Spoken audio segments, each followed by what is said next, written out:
The Unnamable.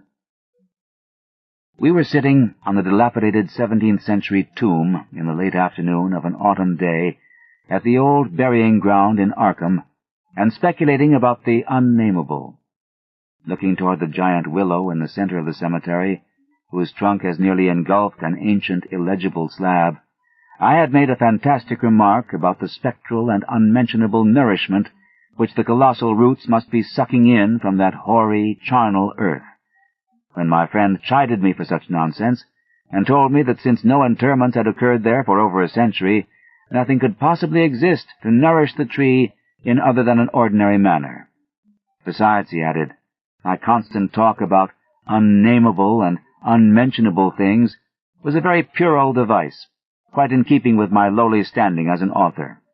I was too fond of ending my stories with sights or sounds which paralyzed my heroes' faculties and left them without courage, words, or associations to tell what they had experienced. We know things, he said, only through our five senses or our religious institutions. Wherefore it is quite impossible to refer to any object or spectacle which cannot be clearly depicted by the solid definitions of fact or the correct doctrines of theology, preferably those of the Congregationalists, with whatever modifications tradition and Sir Arthur Conan Doyle may supply. With this friend, Joel Manton, I had often languidly disputed. He was principal of the East High School, born and bred in Boston, and sharing New England's self-satisfied deafness to the delicate overtones of life. It was his view that only our normal, objective experiences possess any aesthetic significance, and that it is the province of the artist not so much to rouse strong emotion by action, ecstasy, and astonishment, as to maintain a placid interest and appreciation by accurate, detailed transcripts of everyday affairs. Especially did he object to my preoccupation with the mystical and the unexplained, for although believing in the supernatural much more fully than I, he would not admit that it is sufficiently commonplace for literary treatment, that a mind can find its greatest pleasure in escapes from the daily treadmill and in original and dramatic recombinations of images usually thrown by habit and fatigue into the hackneyed patterns of actual existence, was something virtually incredible to his clear, practical, and logical intellect. With him, all things and feelings had fixed dimensions, properties, causes, and effects, and although he vaguely knew that the mind sometimes holds visions and sensations of far less geometrical, classifiable, and workable nature, he believed himself justified in drawing an arbitrary line and ruling out of court all that cannot be experienced and understood by the average citizen. Besides, he was almost sure that nothing can be really unnamable. It didn't sound sensible to him. Though I well realized the futility of imaginative and metaphysical arguments against the complacency of an orthodox sun-dweller, something in the scene of this afternoon colloquy moved me to more than usual contentiousness. The crumbling slate slabs, the patriarchal trees, and the centuried gambrel roofs of the witch-haunted old town that stretched around, all combined to rouse my spirit in defense of my work, and I was soon carrying my thrusts into the enemy's own country. It was not indeed difficult to begin a counterattack, for I knew that Joel Manton actually half clung to many old wives' superstitions which sophisticated people had long outgrown, beliefs in the appearance of dying persons at distant places, and in the impressions left by old faces on the windows through which they had gazed all their lives. To credit these whisperings of rural grandmothers, I now insisted, argued a faith in the existence of spectral substances on the earth apart from and subsequent to their material counterparts. It argued a capability of believing in phenomena beyond all normal notions. For if a dead man can transmit his visible or tangible image half across the world, or down the stretch of the centuries, how can it be absurd to suppose that deserted houses are full of queer, sentient things, or that old graveyards teem with the terrible, unbodied intelligence of generations? And since spirit, in order to cause all the manifestations attributed to it, cannot be limited by any of the laws of matter, why is it extravagant to imagine psychically living dead things in shapes or absences of shapes which must for human spectators be utterly and appallingly unnamable? Common sense, in reflecting on these subjects, I assured my friend with some warmth, is merely a stupid absence of imagination and mental flexibility. Twilight had now approached, but neither of us felt any wish to cease speaking. Manton seemed unimpressed by my arguments and eager to refute them, having that confidence in his own opinions which had doubtless caused his success as a teacher, whilst I was too sure of my ground to fear defeat. The dusk fell, and lights faintly gleamed on some of the distant windows, but we did not move. Our seat on the tomb was very comfortable, and I knew that my prosaic friend would not mind the cavernous rift in the ancient, root-disturbed brickwork close behind us, or the utter blackness of the spot brought by the intervening of a tottering, deserted 17th-century house between us and the nearest lighted road. There in the dark, upon that riven tomb by the deserted house, we talked on about the unnamable, and after my friend had finished his scoffing, I told him of the awful evidence behind the story at which he had scoffed the most. My tale had been called The Attic Window, and appeared in the January 1922 issue of Whispers. In a good many places, especially the South and the Pacific coast, they took the magazines off the stands at the complaints of silly milksops. But New England didn't get the thrill, and merely shrugged its shoulders at my extravagance. The thing, it was averred, was biologically impossible to start with, merely another of those crazy country mutterings which Cotton Mather had been gullible enough to dump into his chaotic Magnalia Christi Americana, and so poorly authenticated that even he had not ventured to name the locality where the horror occurred. And as to the way I amplified the bare jotting of the old mystic, that was quite impossible, and characteristic of a flighty and notional scribbler. Mather had indeed told of the thing as being born, but nobody but a cheap sensationalist would think of having it grow up, look into people's windows at night, and be hidden in the attic of a house, in flesh and in spirit, till someone saw it at the window centuries later and couldn't describe what it was that turned his hair gray. All this was flagrant trashiness, and my friend Manton was not slow to insist on that fact. Then I told him what I had found in an old diary kept between 1706 and 1723, unearthed among family papers not a mile from where we were sitting. That, and the certain reality of the scars on my ancestor's chest and back which the diary described. I told him, too, of the fears of others in that region, and how they were whispered down for generations, and how no mythical madness came to the boy who in 1793 entered an abandoned house to examine certain traces suspected to be there. It had been an eldritch thing. No wonder sensitive students shudder at the Puritan age in Massachusetts. So little is known of what went on beneath the surface. So little, yet such a ghastly festering as it bubbles up putrescently in occasional ghoulish glimpses. The witchcraft terror is a horrible ray of light on what was stewing in men's crushed brains, but even that is a trifle. There was no beauty, no freedom. We can see that from the architectural and household remains, and the poisonous sermons of the cramped divines. And inside that rusted iron straitjacket lurked gibbering hideousness, perversion, and diabolism. Here truly was the apotheosis of the unnamable. Cotton Mather, in that demoniac sixth book which no one should read after dark, minced no words as he flung forth his anathema.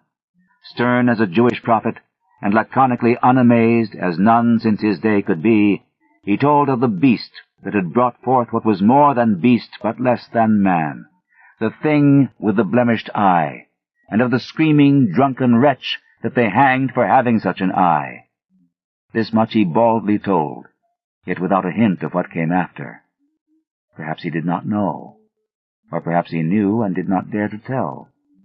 Others knew, but did not dare to tell. There was no public hint of why they whispered about the lock on the door to the attic stairs in the house of a childless, broken, embittered old man who had put up a blank slate slab by an avoided grave, although one may trace enough evasive legends to curdle the thinnest blood. It is all in that ancestral diary I found. All the hushed innuendos and furtive tales of things with a blemished eye, seen at windows in the night, or in deserted meadows near the woods.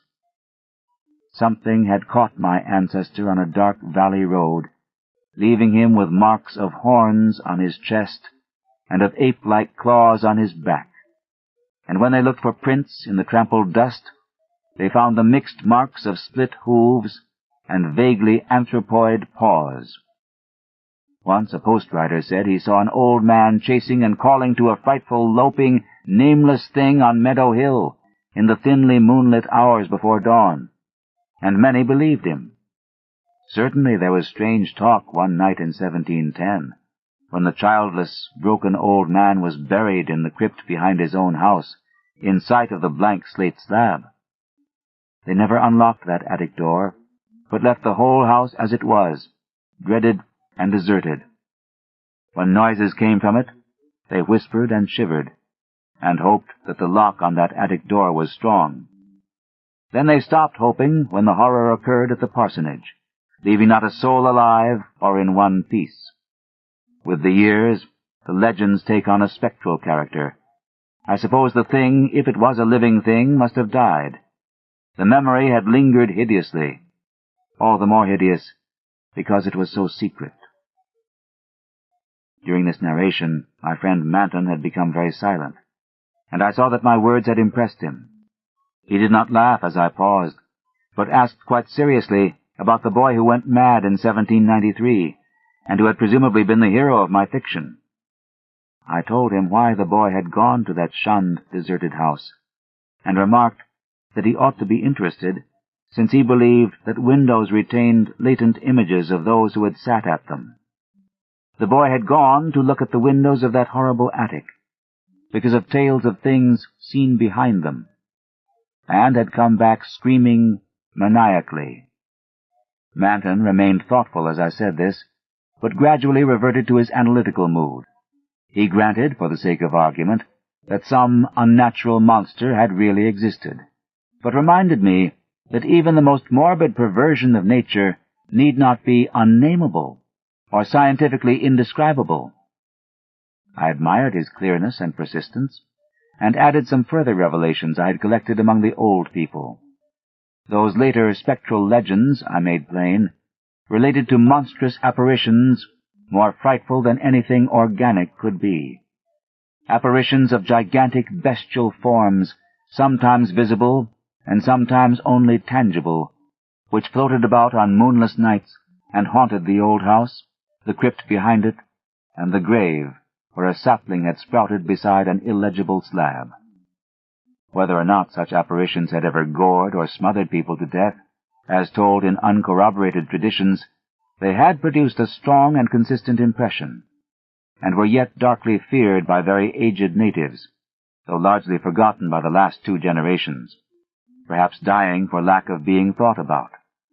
Moreover, so far as aesthetic theory was involved, if the psychic emanations of human creatures be grotesque distortions, what coherent representation could express or portray so gibbous and infamous a nebulosity as the spectre of a malign, chaotic perversion, itself a morbid blasphemy against nature? Molded by the dead brain of a hybrid nightmare, would not such a vaporous terror constitute, in all loathsome truth, the exquisitely, the shriekingly unnamable?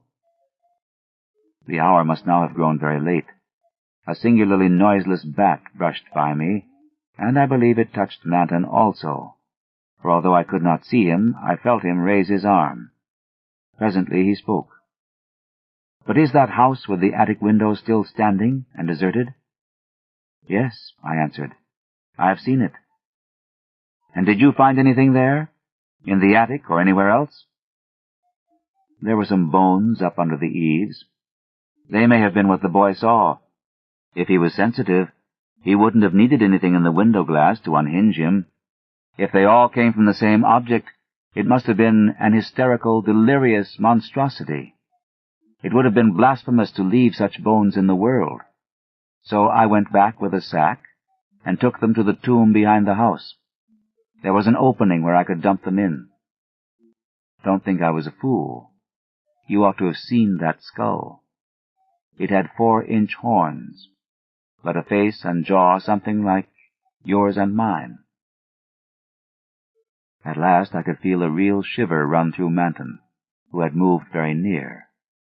But his curiosity was undeterred. And what about the window panes? They were all gone. One window had lost its entire frame, and in the other there was not a trace of glass in the little diamond apertures. They were that kind, the old lattice windows that went out of use before 1700. I don't believe they've had any glass for 100 years or more. Maybe the boy broke 'em if he got that far. The legend doesn't say. Manton was reflecting again. I'd like to see that house, Carter. Where is it? Glass or no glass, I must explore it a little. And the tomb where you put those bones, and the other grave without an inscription. The whole thing must be a bit terrible. You did see it, until it got dark. My friend was more wrought upon than I had suspected, for at this touch of harmless theatricalism, he started neurotically away from me, and actually cried out with a sort of gulping gasp which released a strain of previous repression. It was an odd cry, and all the more terrible because it was answered, for as it was still echoing, I heard a creaking sound through the pitchy blackness, and knew that a lattice window was opening in that accursed old house beside us. And because all the other frames were long since fallen, I knew that it was the grisly, glassless frame of that demoniac attic window. Then came a noxious rush of noisome, frigid air from that same dreaded direction, followed by a piercing shriek just beside me on that shocking rifted tomb of man and monster. In another instant I was knocked from my gruesome bench by the devilish threshing of some unseen entity of titanic size but undetermined nature, knocked sprawling on the root-clutched mold of that abhorrent graveyard, while from the tomb came such a stifled uproar of gasping and whirring that my fancy peopled the rayless gloom with Miltonic legions of the misshapen damned. There was a vortex of withering, ice-cold wind, and then the rattle of loose bricks and plaster, but I had mercifully fainted before I could learn what it meant. Manton, though smaller than I, is more resilient, for we opened our eyes at almost the same instant, despite his greater injuries. Our couches were side by side, and we knew in a few seconds that we were in St. Mary's Hospital. Attendants were grouped about in tense curiosity, eager to aid our memory by telling us how we came there, and we soon heard of the farmer who had found us at noon in a lonely field beyond Meadow Hill, a mile from the old burying ground, on a spot where an ancient slaughter-house is reputed to have stood. Manton had 2 malignant wounds in the chest, and some less severe cuts or gougings in the back. I was not so seriously hurt, but was covered with welts and contusions of the most bewildering character, including the print of a split hoof. It was plain that Manton knew more than I, but he told nothing to the puzzled and interested physicians till he had learned what our injuries were. Then he said we were the victims of a vicious bull, though the animal was a difficult thing to place and account for. After the doctors and nurses had left, I whispered an awestruck question. Good God, Manton, but what was it? Those scars? Was it like that? And I was too dazed to exult when he whispered back a thing I had half expected. No, it wasn't that way at all. It was everywhere. A gelatin, a slime. Yet it had shapes, 1,000 shapes of horror beyond all memory. There were eyes and a blemish. It was the pit, the maelstrom, the ultimate abomination. Carter, it was the Unnamable.